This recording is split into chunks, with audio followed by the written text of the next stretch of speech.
But ఈ సినిమాకి ఇప్పుడు ప్రమోట్ చేయడానికి కారణం ఏంటంటే 10 మంది చూస్తే 9 మంది నచ్చింది, కానీ 10 మందే చూశారు అన్సీజన్ వల్ల. సో లాంగ్ రన్ ఉంటుందని నమ్ముతున్నాం. రేపు 20 మంది చూస్తే 18 మంది నచ్చుద్ది, 100 మంది చూస్తే 90 మందికి నచ్చుద్ది అనే నమ్మకంలో ఉన్నాం. So that's why we are like we want push this film even now. And ఇప్పుడే నవంబర్ అయిపోయింది, డెత్ సీజన్ అయిపోయింది, ఇంకా నెమ్మదిగా జనాలు మళ్ళీ వస్తూ ఉంటారు, ఎగ్జామ్స్ అన్నీ అయిపోయినాయి, ఇప్పుడే వస్తూ ఉంటారు. So that's the reason why we still want to push this film.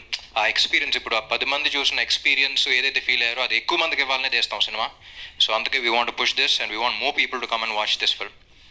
And Ravi గారు, మీరు అన్నట్టు ఈ సినిమా కాదు అనుకుంటే మాస్ కొట్టుడు అన్నీ కాకుండా అయ్యి తెస్తూ ఉంటారు, వాటితో బ్లాక్ బస్టర్లు కొడుతున్నారు. But at the same time ఇలాంటి ఆనెస్ట్ ఫిల్మ్ అంటే మేము ఇలాంటి సినిమాలు తీయగలుగుతాం, మేము రైటింగ్ ఎంత గొప్ప సినిమాలు రాయగలుగుతాం, బీట్ రైటింగ్ కానీ, beat the way the points that we select కానీ, ఇలాంటి సినిమా తెలుగు సినిమాల్లో కూడా వస్తాయి అని చెప్పడానికి తీసిన సినిమా ఇది.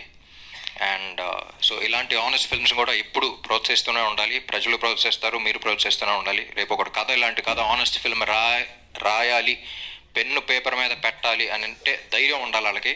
మీలాంటి వాళ్ళు వింటారు, తీస్తారు అనేది, ఆ ధైర్యం అనేది ఈ cinema. And Vivek and Mervyn, I'm always proud of you. The kind of background score or the kind of audio that you guys have given, మీకు you have a long way to go. అంటే బయటకు వెళ్ళినప్పుడు కూడా background score గురించి చాలా రోజులు ఎంత ఫ్రెష్గా వస్తుందంటే, వీళ్ళు ఫేసులు చూస్తుంటేనే ఫ్రెష్నెస్ అనే పదం గుర్తొస్తుంది ఆడియన్స్కి. ప్రతి ఒక్కళ్ళు ఫ్రెష్